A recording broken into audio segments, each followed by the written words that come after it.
Hi, everyone. Welcome to the team call for February 25th. I'm so glad to have you here today. We are going to be talking about branding and branding yourself. I do have a couple rank advancement notifications. I want to say congrats to Susan, who made Emerald today, to Misty, who got her Emerald back, and if there's any other rank advancements that I don't know about, please do the chat, let me know, and I'll shout you out too. I think those were the only two for today, but congrats, ladies. Emerald is such a great place in your business because you're going to start storing all your volume and cycling, and it's just the first step of an awesome Beachbody business. So I'm going to go ahead and share my screen. I do have a quick slideshow to share. So when I have it up there, kids, can you guys see my screen? Thumbs up. Everybody good? Okay. So like I said, today we are going to be talking about your brand. And what is really interesting about Beachbody is that we are actually the brand. It's not, Beachbody isn't our brand.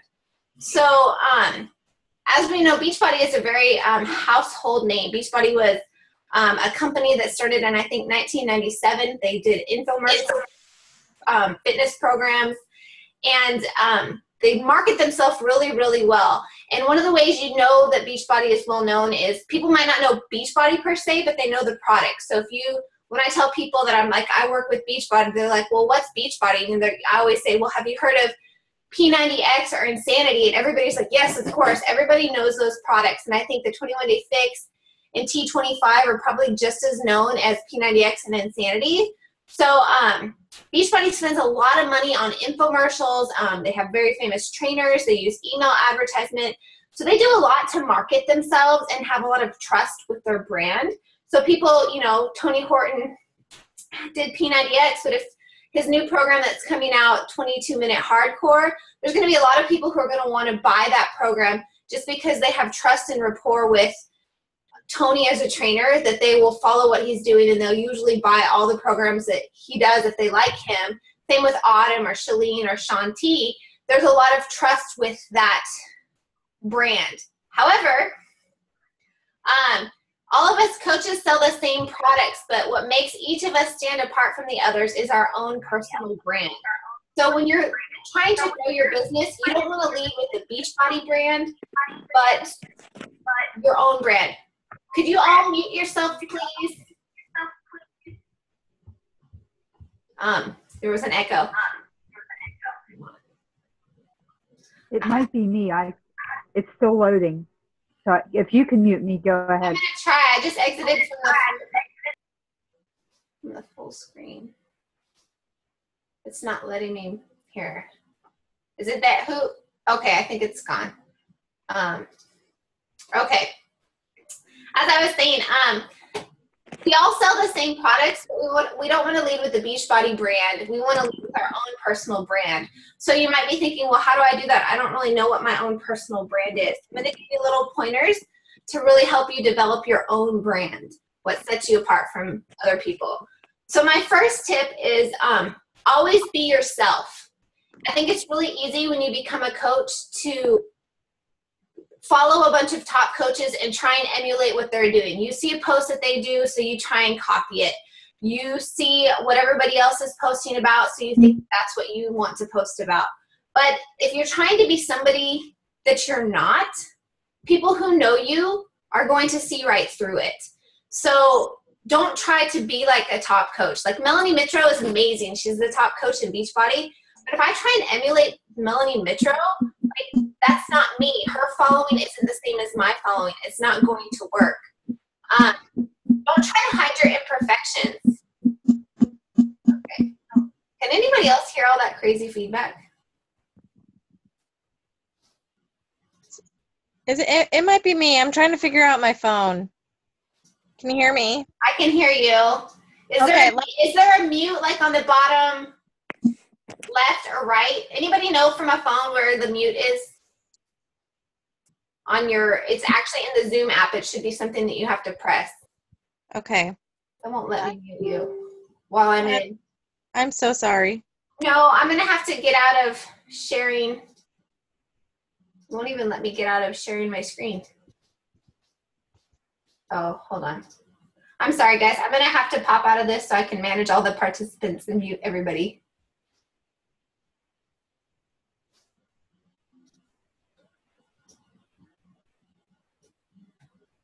Okay.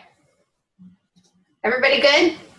Okay, I'm going to go back to sharing my screen. Sorry. Okay. So like I was saying, so don't try and be a top coach, because when you try and act like a top coach and you're a brand new coach, people are going to be like, who is this girl? What is she posting about? And they're going to see right through you. Another thing is don't try to hide your imperfections. I think that as we try and relate to other people, it'd be easy to think, okay, I don't want to share this, scary side of myself, or I don't want to share that I've messed up on my diet. I'm a Beachbody coach now. I need to be perfect and share all everything on perfect eating plan all the time. But people can't relate to perfection. If you emulate perfection all the time, nobody's going to relate to you, and nobody's going to want to work with you because they're going to be afraid that they're going to fail you. So I think I'll be talking more about this a little bit later, but don't hide your imperfections. And don't try to fit into a perfect mold of what you think a Beachbody coach looks like. I remember hearing a coach talk about this specific topic, and she was completely different than other Beachbody coaches that she'd seen. And I think Amy Silverman, who's one of the top coaches, she's a really good example of this. She said that when she started coaching, she thought you had to be perfect and have this great body and be blonde and wear makeup and, post about that kind of stuff. But she's completely different. She's got tattoos all over, and the types of people that she hang out might not be the typical Beachbody coach. And so she didn't start to have success with her business until she shared who she was and was always herself. She tried to be what everybody else was, and she wasn't having success because those weren't her following. That's not her people. Those aren't her brand. So you always have to be yourself. This is very similar. Be unapologetically you. You don't have to fit into the mold of what you think a typical coach is like. If you try to be like me or some other coach, people will see right through you, and never apologize for who you are. You are your brand. So relate to your target market. So who is your target market? Who are the people that you are going to be working with? Your target market is usually the person you're trying to attract to your business. And in most cases, it's someone who is most like you. Like for me, my target market is usually a busy mom with lots of crazy chaos, maybe a bunch of kids. She doesn't have time to work out, but she needs to. And those are the people that I relate to the most, because that's me. I'm that crazy mom who doesn't have time to fit everything in, but somehow I try and fail forward and make it happen. And those are the people that I relate to the most. My target market is someone who's very similar to me, has the same dreams, goals, and desires for her life. I relate to those people. The stuff I post relates to them, and we just work really well. So if this is how I am, and I try to have my target market be like a young male who's 25 years old, I don't relate to that person. That's not to say I couldn't help that person, but I wouldn't relate to that person at all. And if you're trying to relate to everybody, this is very similar on your social media, like I talked last week. If you're trying to relate to everybody, you're going to relate to nobody. You have to focus it a little bit more and focus on your target market. Because if you're trying to relate everywhere and try and connect with everything, you're just not going to connect very well with the people that you need to connect with. Share you. What is the best way to attract your target market? By being you. Since the theme here, I've said it now several times, it's about being you. You are your brand.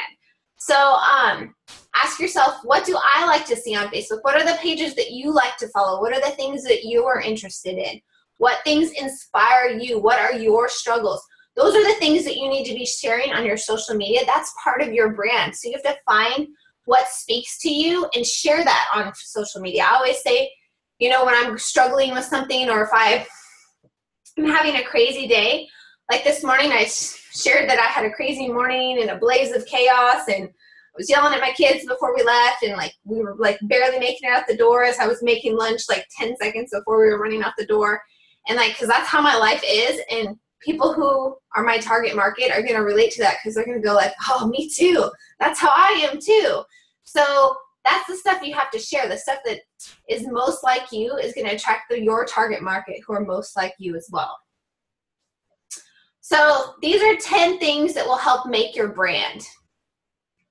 So the first 5, and we've done a call on this similar before, are the 5 non-negotiable things that make you you. And some examples are your family, your faith, your hobbies. It's those things that that set you apart from other coaches. And I want to say it was Kristen who did a call back on this a while ago, where it was where you make a list of everything that you have similar to all the other Beachbody coaches, and then make a list of what makes you different than all the other coaches. So yeah, we're all the same as we all like fitness, we all drink Shakeology, we're all trying to be healthy. Those things we all relate to are the same, but what are the things that make me different from all the other coaches? And those are the things you need to post about. So my family, my personal faith, my hobbies, if you're into fashion, if you are good at crafting, I mean, those are the things that set you apart and help you relate to other people. I always say it's easier to find somebody who's not in fitness, because I think as Beachbody coaches, we think, okay, somebody's in fitness, they like fitness, I like fitness, we should be together. But I like to connect with people on Facebook who fitness isn't their first love, but they might love, like for me, the Seahawks. Well, Seahawk fans need health and fitness coaches. People who love dogs need health and fitness coaches. People who love to redecorate. Those people need coaches too. So if you're only looking for customers in places where you think they're going to relate to fitness, think about the other side. There's so many people in your life who need what we offer. You just have to open up your spectrum a little bit outside of that, health and fitness side, and think about those 5 other things that make you you. The next thing is you need to share your 3 biggest struggles. What are the things that you're struggling with that your target market is probably struggling with too? And I can't say enough about how important it is to be sharing your struggles, because again, people relate to your struggles. People are more inspired by how you handle your struggles than constant success. Now, I will say, don't share your struggles in this down and out, woe is me, life is awful, oh my God, this is crappy, everything in the world is going wrong. Don't share your struggles in that way. But are you struggling to stay consistent with your nutrition? Are you struggling with your finances and paying off debt? Are you struggling with trying to make something happen for your family, but it's not really coming together? Like, that was part of my struggle over the last year. We moved, we were in a transition, we were going through some times that were really difficult, and sharing that was very, very helpful for me to relate to people over the last 18 months. People saw what I was going through. I was constantly saying, hey, this is where I am. I'm struggling with emotions. I'm struggling with fear. And in those struggles, I was able to relate to other people. So struggles make you approachable. Struggles make you real. And struggles give others permission to open up and overcome. I think if you don't share your struggles, people are going to think you're too perfect and they will never approach you. They will think that this person has it too together. I can't work with them. I don't want to let them down. We all struggle, and I think in those struggles, people feel less alone if they realize that we're struggling too. The next things that you could post about, so we have the 5 things that make you you, your 3 biggest struggles, and this is the 2 biggest things that make you happy. And so this is the fun stuff. This is that crazy stuff that doesn't really relate to anything. They're usually the posts that get the most traction on Facebook. Like yesterday, I posted about a sandwich, and God forbid, people are still commenting. I have people debating back and forth about different sandwich shops on my page. So do you have a quirky sense of humor? Do you love a sports team? Are you obsessed with fashion? Do you love your animals and take silly photos? Post about that stuff. That's part of your brand. Like, if people were going to go to my Facebook page, they'd probably be like, okay, this girl is a hot mess who loves the Seahawks and has dogs, and she does workouts and takes selfies. Like, I think that'd be the takeaway they would have from my page, because I post about that stuff at all. People know and relate to me because of those crazy things. So it's okay to post those fun, silly things, photos of you and your family being really crazy. My family, I should have taken a picture. My family is infamous for taking a crazy selfie where I look normal and the kids and my husband are in the background doing some crazy face. Everywhere we go, we usually do a selfie like that, and it's kind of become our thing. And people love that. They think it's funny, and those things really get you traction and really get people connected with you. So, like I said before, your brand equals your ideal customer. Your brand, who you are and what you're doing, is your ideal customer that you're trying to reach. So narrow your focus. You can't post to please all the people, because in doing that, you reach no one.